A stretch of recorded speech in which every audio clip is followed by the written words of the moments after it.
ప్రియమైన దేవుని సంగమా, ప్రభు పేరిట చేరవచ్చిన మీ అందరికీ వందనాలు తెలియజేస్తున్నాం.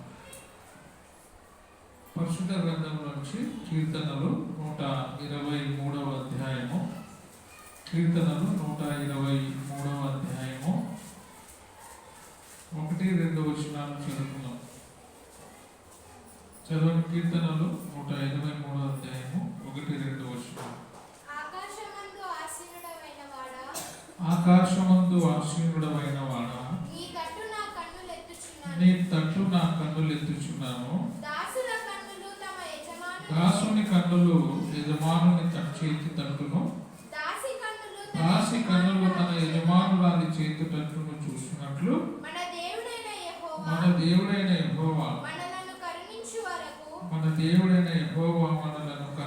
వరకు మన కన్నులు ఆయన తట్టు చూచుచున్నవి. ఈరోజు మనం నేర్చుకుంటున్న మాట ఏమంటే, ఆయన కరుణించే వరకు మన కన్నులు ఆయన తట్టు చూడాలి. మన అవసరాలు ఎన్నో ఉంటాయి ఈ లోకంలో. మన అవసరాలు, మన అక్కర్లు ఎన్నో ఉంటాయి. మనుషుల దగ్గరికి పోయి మన సమస్య, మన అవసరాలు చెప్పినప్పుడు అవి తీర్చరు, కానీ మరీ ఎక్కువగా సమస్య చేయడానికి మనుషులు వీలవుతుంది. లేదంటే మన సమస్యని వాళ్ళు అలుసుగా తీసుకుంటారు. కానీ ఏ సమస్య అయినా కూడా, ఏ బాధ అయినా కూడా, ఏ కష్టమైనా కూడా ఆకాశమందున్న దేవుని వైపు మన కన్నులెత్తి ప్రార్థన చేస్తూ ఆయన కరుణించే వరకు మన కన్నులు ఆయన తట్టు చూడాలి. దేవుడు ఖచ్చితంగా మనం ఆయన తట్టు చూస్తే, ఆయన కరుణించే వరకు ఆయనను చూస్తూ ఉంటే దేవుడు ఖచ్చితంగా కనికరిస్తాడు. మనుషుల వైపు, మనుషుల తట్టు చూస్తే ప్రయోజనం లేదు. చాలాసార్లు మనం ఆశతో మనుషులు ఏదో చేస్తారు అని ఎదురు చూస్తూ ఆశపడుతూ ఉంటాం. మనుషుల నుంచి వచ్చేటువంటి దీవెనలు కానీ, మనుషుల నుంచి వచ్చే సహాయం కానీ అదంతా కూడా వ్యర్థమే. మనుషులు చేస్తాము అని చెప్తారు, చేయకుండా తప్పిపోవచ్చు. కానీ దేవుడు మాట ఇస్తే మాట ఏ రోజు కూడా తప్పనటువంటి దేవుడు. మనం ఏ చిన్న సమస్య వచ్చినా, పెద్ద సమస్య అయినా కూడా ఆకాశమందు ఆసీనుడైనటువంటి దేవుని తట్టు మన కన్నులు చూడాలి. మనుషుల వైపు, మనుషుల తట్టు మన కన్నులు చూస్తే ఆశ తీరదు. కానీ ఆశ తీర్చే దేవుని వైపు మన కన్నులు చూడాలి. అది ఈరోజు మనం నేర్చుకుంటున్నాం. 40వ కీర్తన ఇది పోలుస్తూ ఏం చెప్తుందంటే, దాసి, ఒక దాసి. ఇప్పుడు మనం చదివిన 23వ కీర్తనలోనే 123, ఒక దాసి కన్నులు యజమానురాలి తట్టు, ఒక దాసుని కన్నులు యజమాని తట్టు చూస్తాయి. ఎందుకు చూస్తాయంటే, యజమానుడు దాసునికి సహాయం ఏమైనా చేస్తారేమో అని ఆశతో చూస్తుంటాం. మన యజమానుడు ఎవరు అంటే దేవుడు. యజమానుడైనటువంటి దేవుని వైపు చూస్తే దేవుడు ఆశీర్వాదాలు అనుగ్రహిస్తాడు. 40వ కీర్తన 1-2 వచనాలు చదువుకున్నట్లయితే, యెహోవా కొరకు నేను సహనముతో కనిపెట్టుకుంటిని. ఏముండాల మనలో? ఓపిక ఉండాలా, సహనం ఉండాలా. ఆయన చేసే వరకు సహనముతో మనం ఎదురు చూడాలి. అది చాలా చాలా అవసరం. సహనముతో నేను ఏమన్నా కనిపెట్టుకొని ఉంటుంది. దావీదు చాలా సహనముతో, ఓపికతో ఆయన వైపు చూస్తూ ఆయనను మాత్రమే సహాయం అడిగేవాడు దావీదు. అందుకే ఇక్కడ చూస్తే, యెహోవా కొరకు నేను సహనముతో కనిపెట్టుకొని ఉంటిని, ఆయన నాకు చెవి యొగ్గి నా మొర ఆలకించెను. ఆయన చెవి యొగ్గి మనం అడిగిన దానిని ఆలకిస్తాడు. మనుషులు కొన్నిసార్లు మనం చెప్తున్నా మన మాట వినరు, నిర్లక్ష్యంగా ఉంటారు. చెప్తుంటే కూడా ఆ చెప్పే మాటను విననటువంటి అహంకారమైన స్థితిలో మనిషి ఉంటాడు. నీవు నాకు చెప్పేంత మనిషివా అనే విధంగా మనిషి ఉంటాడు. ఒక ఏమీ లేనటువంటి నిస్సహాయ స్థితిలో ఉండే మనిషి పోయి గొప్ప స్థితిలో ఉండేవాడికి ఏదైనా చెప్తే, ఆ గొప్ప స్థితిలో ఉండేవాడు ధనవంతుడైనా, జ్ఞానవంతుడైనా, బుద్ధిమంతుడైనా, చెప్పేవానికి అసలు లెక్క చేయకుండా చెవి కూడా పెట్టరు. కానీ దేవుడైతే ఎవరైనా కానీ, దరిద్రుడు కానీ, ధనవంతుడు కానీ, జ్ఞానవంతుడు కానీ, ఎవరు అడిగినా ఎవరు కనిపెట్టినా అందరికీ ఆయన ఏం చేస్తాడు? సహాయం చేసేటువంటి దేవుడు. ఆయన కొరకు మనము కనిపెట్టాలి, కరుణించేంత వరకు కనిపెట్టాలి. నేను కనిపెట్టుకొనింటిని, ఎట్లా? సహనముతో కనిపెట్టుకుంటుని, ఆయన నాకు చెవి యొక్కి నా మొర ఆలకించాను. చూడండి, నేను చేసినటువంటి మొర, నేను చేసిన ప్రార్థన ఆయన ఆలకించి ఉన్నాడు. ఎందుకు ఆలకించున్నాడంటే సహనముతో నేను కనిపెట్టుకుంటుని. సహనము అనేది చాలా విలువైనది. కొన్నిసార్లు దేవుడు మనం కనిపెట్టుకున్నా కూడా ఆలస్యం చేయవచ్చు, ఆలస్యం కావచ్చు. అయినా మనం సహనముతో అడిగితేనే ఇస్తాడు. అడుగుతూనే ఉండాలి. అడుగుతూ ఉంటే ఆయన మనకు ఇస్తాడు. ఆ అడిగే దాంట్లో ఏముండాలా? సహనం ఉండాలా, కనిపెట్టుకునేటువంటి గొప్ప మనసు మనకి కలిగి ఉండాలి. నాశనకరమైన గుంతలో నుండి, జిగటగల దొంగ ఊబిలో నుండి ఆయన నన్ను పైకి ఎత్తెను. పైకి ఎత్తే దేవుడు ఆయన. మనుషులు తొక్కేవాళ్ళు, దేవుడు లేపేవాళ్ళు. మనుషులు ఎప్పుడు ఏం చేస్తారంటే నాకంటే మరొకరు గొప్పవారు కాకూడదు అనేది మనిషి యొక్క ఉద్దేశం. కానీ దేవుడు తానే మనలాంటి మనిషిగా ఈ లోకానికి వచ్చినాడు. ఆయనలో తగ్గింపు ఉంది. దేవుడే దిగి రావడం అనేది చాలా ఆశ్చర్యము, చాలా తగ్గింపు. అవునా కదా? దేవుడు భూమి మీదకి రావడం అనేది చాలా అద్భుతమైన సంఘటన. అది చాలా వర్ణించలేనిది. అందుకే నాశనకరమైన దొంగ ఊబిలో, గుంటలో నుండి, జిగటగల దొంగ ఊబిలో నుండి ఆయన నన్ను పైకి, మనందరూ కూడా పైకి లేపడానికే పైనుండి ఆయన కిందికి వచ్చినాడు. కింద పడిపోయిన మనలను పైకి లేపడానికి పైనుండి దేవుడు కిందికి వచ్చినాడు. ఏమిటిలో నుండి పైకి లేపినాడు? పాపంలో నుండి మనల్ని పైకి లేపినాడు. మన యొక్క అపరాధములో నుండి పైకి లేపినాడు. ఆయన అపరాధములను కడిగి వేసినాడు. అందుకు ఆయన మన కోసం వచ్చి ఉన్నాడు. అందుకే ఆయన కరుణా స్వభావములు కలిగిన దేవుడు.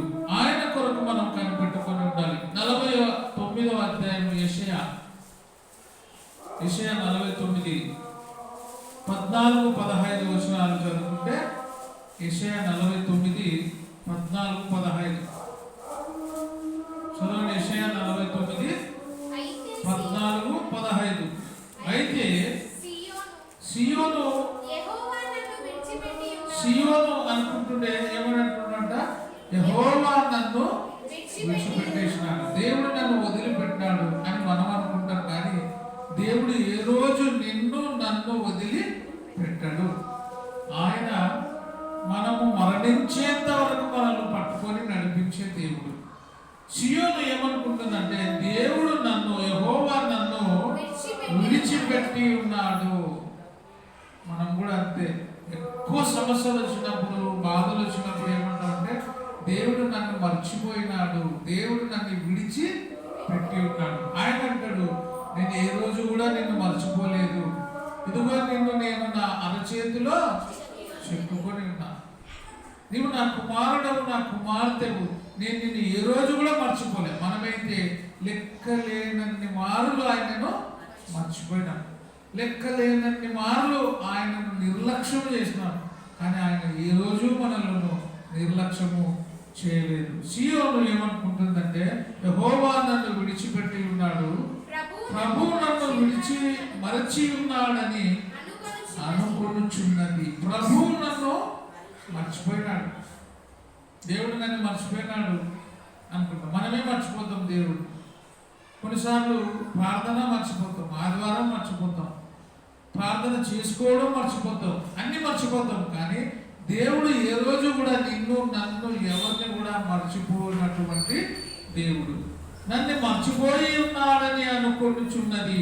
స్త్రీ తన గర్భమున పుట్టిన బిడ్డను కరుణింపక తన చంటి పిల్లను మరచున, వారైనా మరతులు కానీ నేను నిన్ను మరువను. అద్భుతమైనటువంటి మాట ఇది. వారైనా ఎవరు? తండ్రి అయినా మర్చిపోతారు, కానీ నేను నిన్ను మరువను. నేను ఏ రోజు నిన్ను విడవలే, ఏ రోజు నిన్ను మరవలే. అందరూ పిలుస్తున్నాడు ఆయన, ప్రయాసపడి భారం మోసుకొనిచున్న సమస్త జనులారా నా ఎదురుకు రండి, మీ చింత యావత్తు నా మీద వేయండి, నా కోసం కనిపెట్టుకొని ఉండండి, నేను కరుణించే వరకు మీరు ఓపికగా ఉండండి అని దేవుడు చెప్తూ ఉన్నాడు. ఆయన కరుణించే వరకు మనము ఓపిక కలిగి ఉండాలి. యోహాను సువార్త 5వ అధ్యాయము 1 నుంచి చదువుకున్నట్లయితే అక్కడ 38 సంవత్సరాల నుండి బెతెస్దా అనబడిన కోనేటి దగ్గర వ్యాధిగ్రస్తుడు ఒకడు పడి ఉన్నాడు. ఎన్ని సంవత్సరాలు? 38 సంవత్సరాలు. అంటే ఎంత ఓపిక! దాదాపుగా అతని వయసు 70 అయితే కూడా అనుకుంటే కూడా సగం వయసు దాటిపోతుంది. ఆయన జీవిత కాలము 70 ఏళ్ళు ఆయుష్కాలం అనుకుంటే అతని జీవితం సగము అయిపోయింది. అంత కాలము ఏం చేసినాడు? ఓపికగా. నాకు ఒక సమయం వస్తుంది. ఈరోజు నీకు నాకు కూడా దేవుడు ఒక సమయం ఇస్తాడు, మంచి సమయం ఇస్తాడు. ఉన్నతమైన స్థలములో నిన్ను కూర్చుండబెట్టే స్థలము దేవుడు ఇచ్చేది ఆసన్నం అవుతుంది. దానికోసం మనము ఎదురు చూడాలి. కొంతమందికి ఓపిక ఉండదు, లైన్లో నిలబడతారు. ఏదైనా లైన్ పెద్దగా ఉందనుకో, లైన్లో నిలబడతారు. దగ్గరకు ఇంకా 20 మంది ఉన్నప్పుడు వదిలేపా అని వెళ్ళిపోతారు. మళ్ళీ ఒకసారి లేకపోతారు కదా, 20 మంది పోయి ఎంతమంది అవుతారు? 50 మంది అవుతారు, వెనకబడిపోతారు. ఓపిక చాలా అవసరమైంది. ఓపిక చాలా గొప్పది. అందుకే దేవుడు ఏమంటాడంటే ఆయన కరుణించేంత వరకు ఆయన తట్టు మనము ఎదురు చూడాలి, ఆయన వైపు చూడాలి. దేవా నన్ను కరుణించు అని మనం మొరపెట్టాలి. ఈ 38 సంవత్సరాల నుంచి బెతెస్దా అనబడిన కోనేటి దగ్గర ఉండేవాడు కనిపెట్టుకొని ఉన్నాడు. అతను కనిపెట్టుకున్న సమయం వచ్చింది, నీళ్లు కదిలించబడినాయి. అప్పుడు ఆయన మాత్రం దాంట్లో ఏమి పడేవాడు కాదు. చాలా నిరుత్సాహంలో ఉండొచ్చు, కానీ ఓపికగా ఉన్నాడు. చూడండి 5వ అధ్యాయం యోహాను సువార్త 5వ అధ్యాయము 7వ వచనం చదవండి. ఆ రోగి అయ్యా నీళ్లు కదిలింపబడినప్పుడు నన్ను కోనేటిలోనికి దించుటకు పాపం ఎవరు లేరు. ఆయనకి ఎవరు లేరు కాబట్టి దిగలేకపోయినాడు. ఆయనకు పోనిక చేత కాదు, దిగలేకపోతున్నా. నేను కోనేటిలో నీరు కదిలించే సమయం వచ్చినప్పుడు నేను దిగలేకపోతున్నాను. ఎందుకంటే నన్ను దాంట్లో దించడానికి నాకు ఎవరు సహాయం లేరు, ఎవరు నాకు తోడు లేరు. అందుకే నేను అక్కడే ఉన్నా. సహాయం ఉండేవాళ్ళు, తోడు ఉండేవాళ్ళు ఏం చేసినారు? తీసుకుపోయినారు, దింపినారు, వాళ్ళకి బాగా అయిపోయింది. కానీ వీరికి మాత్రము ఎవరు కూడా సహాయము లేదు. కొన్నిసార్లు నీకు కూడా ఎవరు సహాయం లేనటువంటి స్థితిలో, సహాయం చేయనటువంటి స్థితిలో ఉన్నప్పుడు మనము కూడా నిరుత్సాహపడకుండా ఈ 38 సంవత్సరాలు బెతెస్దా అనబడిన కోనేటి దగ్గర ఉన్న వాని వలె ఓపికగా ఉంటే దేవుడు అప్పుడు నిన్ను ఏం చేస్తాడు? నీ సహనాలను బట్టి నిన్ను కరుణించి నీ తట్టు చూస్తాడు. ఇప్పుడు ఆయన చెప్పుకుంటున్నాడు, దేవా నీళ్లు కదిలించబడినప్పుడు నన్ను నీటిలో దింపుటకు నాకు ఎవరు కూడా లేరు కనుక నేను వచ్చినంతలో మరి ఒకడు నాకంటే ముందుగా దిగునని ఆయనకు ఉత్తరం ఇచ్చును. యేసు నీవు లేచి ఏమంటాడు? ఇప్పుడు నువ్వు నీళ్ళలో దిగాల్సిన అవసరం లేదు, ఎందుకంటే నేనే వచ్చినా నీ కోసం. నువ్వు లేచి నీ పరుపెత్తుకొని నడుమని వాడితో చెప్పగా, వాళ్ళు ఏమన్నాడు? నన్ను నీళ్ళలో పడేయడానికి నాకు ఎవరు లేరు. లేకపోయినా ఇప్పుడు ఎవరు తోడొచ్చినారు?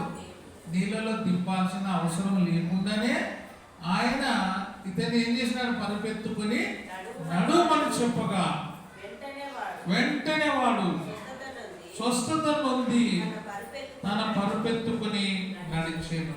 ఎంత గొప్ప అద్భుతం! వెంటనే వాడు తన పరుపెత్తుకొని నడిచాడు. నాకు ఎవరు లేరు అని చెప్పుకున్న వారికి ఎవరు తోడైనారు? దేవుడు తోడైనాడు. నీకి నాకి కూడా ఎంతో మంది ఉన్నా ఎవరు లేని వారి వల్ల మనం ఉన్నామేమో, కానీ నీకి నాకు ఎవరు తోడు? దేవుడితో. ఆపత్కాలంలో అందరూ వదిలిపెట్టిపోతారు, సంతోష సమయంలో అందరూ కలిసి ఎంజాయ్ చేస్తారు, కానీ కష్టకాలంలో నీకు నాకు తోడు ఉండేవాళ్ళు ఎవరు లేరు.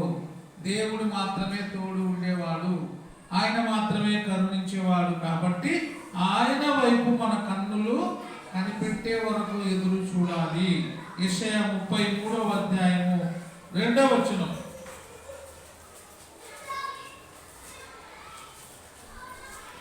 యెషయా 33:2. యెహోవా చూడండి, యెహోవా నీ కొరకు కనిపెట్టుచున్నాము, మా యందు కనికరం పడు తండ్రి. దేవా, నీ కొరకు మేము ఏం చేస్తున్నాము? కనిపెట్టుకొని ఉన్నాము, కనికరించు. కనిపెట్టుకుంటే కనికరించడు ఆయన. దొంగలలో ఒక దొంగ కరుణించమన్నాడు. ఏం చేసినాడు? నేడు నీవు నాతో కూడా పరదేశంలో ఉంటావు. మనం అడగడం ఆలస్యం అంతే, ఆయన ఇస్తాడు. ఆయన చెప్తున్నాడు, అడగండి మీకు ఇవ్వబడదు, వెదకండి మీకు దొరుకుతాడు, తట్టండి మీకు తీయబడదు. మాట ఇచ్చిన దేవుడు ఏ రోజు కూడా మాట తప్పనివాడు. యెహోవా నీ కొరకు కనిపెట్టుకొనుచున్నాము, మా యందు కరుణించు. కనికరపడు నాయన మా మీద, నీ కోసము కనిపెట్టుకుంటున్నాము. ఎందుకంటే నీవే రక్షించేవాడు, నీవే కరుణించేవాళ్ళం. కాబట్టి నీ వైపు, నీ కోసం మేము కనిపెట్టుకొని ఉన్నాం. ఉదయకాలమున బాహుగాను, ఆపత్కాలమున రక్షణాధారముగాను ఉండుము. మాకు రక్షించేవాడుగా ఉండు. రక్షించడా ఆయన? మా కోసం కనిపెట్టుకొని ఉన్న ఈయనే అన్నారు. అంటే కనిపెట్టుకొని ఉన్నారు ఆయన కోసం. ఆయన లోకరక్షకుడుగా వస్తాడు, లోకులందరినీ కరుణిస్తాడు, వారి వారి పాపముల నుండి ఆయనే రక్షిస్తాడు. వస్తాడు, ఆయన రక్షిస్తాడు అని కనిపెట్టుకొని ఉన్నారు. ఆయన వచ్చాడు, రక్షించినాడు, అందరినీ పాప విముక్తి కలగజేసినాడు. అది పాప విముక్తి అయినా, నీ కష్టమైనా, నీ బాధ అయినా, నీ రోగ రుగ్మతలు ఏవైనా కూడా ఆయన వైపు చూస్తూ ఆయనను కరుణించమని ప్రాధేయపడితే దేవుడు ఖచ్చితంగా సహాయం చేసేవాడుగా ఉంటాడు. లూకా సువార్త 18వ అధ్యాయము 35 నుంచి చదువుకొని ముగించుకుందాం. లూకా సువార్త 18వ అధ్యాయము 35వ వచనం నుంచి చూస్తే గుడ్డి భిక్షకుడు వచ్చిన చూడండి. అక్కడ లూకా సువార్త 18వ అధ్యాయము 35వ వచనం నుంచి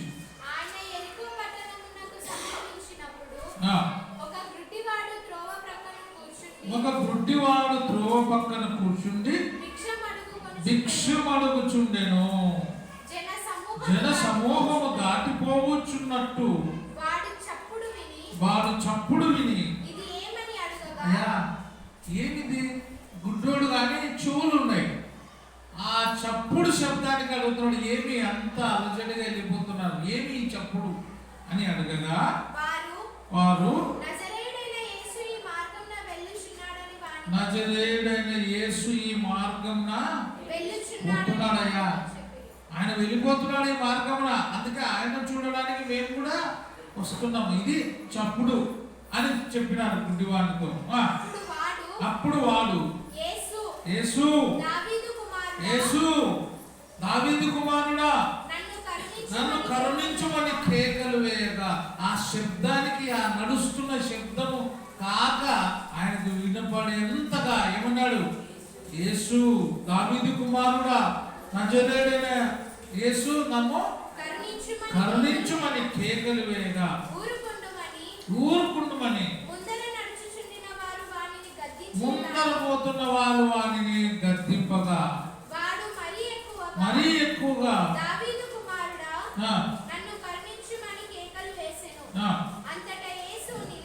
అంతటా యేసు నిలిచి ఒక దారిలో నిలబడి మొక్కితే, ఒక మినిస్టర్ ఎవరైనా ఆపితే కారు, అప్పుడు ఆయన కారు ఆపా అంట. అంతకంటే గొప్పవాడు, అందరిని కలగజేసిన వాడు, అడుగుతుండేది ఎవరు? కరుణించమని అడుగుతుండేది ఎవరు? పుట్టివాడు అడగగా ఆయన నిలిచి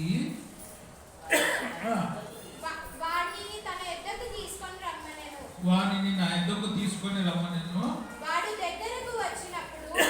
వాడు దగ్గరికి వచ్చినప్పుడు ఆయన నేను నీకేమి చేయగోరుచున్నావని అడగగా నిలబడి అరిచినప్పుడు నేను అడగాల్సింది ఏం కావాలా నీకు? అంతే కదా, పోయే వాళ్ళని ఆపితే ఏమడుగుతావు? నీకేమి కావాలి అని అడగగా వాడు ప్రభువా చూపు పొందగోరుచున్నాను, నాకు చూపు కావాలి. అంతకుముందే ఆయన గురించి ఇన్నాడేమో, ఎందుకంటే ఆయన అద్భుత కార్యాలు చేసేవాడు, మహత్ కార్యాలు చేసేవాడు, గొప్పవాడు. ఆయన దగ్గరికి వచ్చేవారిని ఎవరిని కూడా బయటికి త్రోసివేయదు. ఇవన్నీ ఎరిగి ఉన్నాడు కాబట్టి గట్టిగా వాడు ఏమన్నాడు, ఈయన ఎవరు ఏమిటి అంటే ఎవరు పోతున్నారు ఆ మార్గమున? యేసు పోతున్నాడు అంటే అందులో హుషారు వచ్చేసింది. దావీదు కుమారుడా, నజరేయుడైన యేసు నన్ను కరుణించు అని కేకలేస్తున్నాడు. వేసినప్పుడు ఏమి చేయగోరుచున్నానని అడగగా వాడు ప్రభువా చూపు పొందగోరుచున్నానని. యేసు చూపు పొందుము, నీ విశ్వాసము నిన్ను స్వస్థత పరిచిందని వారితో చెప్పాను. నీ విశ్వాసము నిన్ను స్వస్థత పరిచింది. వాడు అడగకపోయి ఉంటే, కేక పెట్టకుంటే మనం కూడా అడగాల. దేవుని ప్రార్థన చేయాలి, మన కుటుంబం కోసం ప్రార్థన చేయాలి, మన బంధువుల కోసం ప్రార్థన చేయాలి, ఇరుగు పొరుగు వారి కోసం ప్రార్థన చేయాలి, రాజుల కోసం, అధికారుల కోసం, ప్రయాణికుల కోసం, మీ శత్రువుల కోసం, అందరి కోసం మనం ప్రార్థన చేసినప్పుడు ఆయన మన ప్రార్థనను వింటాడు, కరుణిస్తాడు. అందుకే వాడు చూపు పొందెను. చూపు పొందు, యేసు చూపు పొందుము, నీ విశ్వాసము నిన్ను స్వస్థత పరిచినని వారితో చెప్పాను. వెంటనే వాడు చూపు పొంది వెళ్ళిపోయినాడు కదా. దేవుని మహిమ పరచుచు మనము పొందిన మేళ్లకు దేవునికి ఏం చెప్పాలా? థ్యాంక్స్ చెప్పాలి. ఈ గుడ్డివాడు దేవుని మహిమ పరుస్తున్నాడు. మనం కూడా దేవుడు చేసిన మేలులకు ఏం చెల్లించాలా? మహిమ చెల్లించాలి, థ్యాంక్స్ చెప్పాలి. వాడు ఎంత అదృష్టవంతుడు కదా, చూపు పొందినాడు. ఏమైనా డబ్బులు తీసుకున్నాడా? యేసుక్రీస్తు ఏమైనా అమ్మినాడా? నూనె ప్యాకెట్లు ఏం అమ్మాలి? ఏం చేయాలి? ఆయన మాటలో శక్తి, ఆయన మాటలో బలం ఉంది, ఆయన మాటలో దీవెన ఉంది. వాడు దేవుని మహిమపరచుచు ఆయనను వెంబడించెను. నీ ఇంటికి పోవాలి కానీ ఎవరెక్కడ పోయినాడు? బాగు చేసిన నీ ఎంబడే నేను వస్తా. వాడు ఆయనను వెంబడించను, ప్రజలందరూ అది చూచి దేవునికి స్తోత్రము చేసి. ఈ గుడ్డోడు కూడా యేసుక్రీస్తుని ఏం చేస్తున్నాడు? వెంబడిస్తున్నాడు. ఎంత అద్భుతమైన కార్యం అని దేవుని మహిమపరిచి స్తోత్రం చేస్తున్నారు. కాబట్టి దేవుడు కరుణించే వరకు మనము కనిపెట్టుకొని ఉండాలి. అవి కష్టమైన, బాధ అయినా, సమస్య అయినా, మరి ఏదైనా కనిపెట్టుకొని ఉంటే మేలు జరుగుతుంది. యేసు ప్రభు దారిలో వస్తున్నప్పుడు జక్కయ్య కూడా యేసు ప్రభు కోసం ఏం చేసినాడు? కనిపెట్టుకొని ఉన్నాడు. ఎక్కడ? చెట్టు మీద. ఈయన ఎట్లయినా యేసుక్రీస్తును చూడాలి అని కనిపెట్టుకొని ఉన్నాడు. సహనముతో ఉన్నాడు. అంత జనాలు ఉన్నా కూడా ఎనికిపోకుండా చెట్టు ఎక్కినాడు. యేసు ప్రభు కూడా సింపుల్గా జక్కయ్య కిందికి రా, నేను ఈరోజు నీ ఇంట ఉండాలి. ఎంత సంతోషమైన వార్త! మన జీవితంలో, మన కుటుంబంలో, మన హృదయంలో కూడా యేసు ప్రభు ఉంటే నిరంతరం మనకు కూడా సంతోషము, రక్షణ, వెలుగు ఎప్పుడు నింపబడతాయని వాక్య భాగం ద్వారా తెలియజేస్తున్నాను. ప్రార్థన చేస్తున్నాను. మహోన్నతుడా, జీవం కలిగిన మా తండ్రి, మీరు కరుణించేంత వరకు మీ వైపు చూస్తూ మిమ్మల్ని మొరపెట్టినప్పుడు మా ప్రార్థనలు విని మాకు సమాధానము, శాంతిని అనుగ్రహించే దేవుడవు నాయన. అందుకే ప్రతిరోజు, ప్రతి దినము నిన్ను మొరపెడుతూ నీ అడుగు జాడలో నడిచే ధన్యతను ఇక్కడ చేరిన బిడ్డలందరికీ, మాకు దూరంగా ఉన్న వారికి నిరంతరమైన దీవెనలు దయచేసి ఓపికను, సహనమును మా జీవితంలో మీరు నింపమని మా రక్షణ యేసుక్రీస్తు నామమున అడిగి ప్రార్థించి వేడుకొనుచున్నాము తండ్రి. ఆమేన్.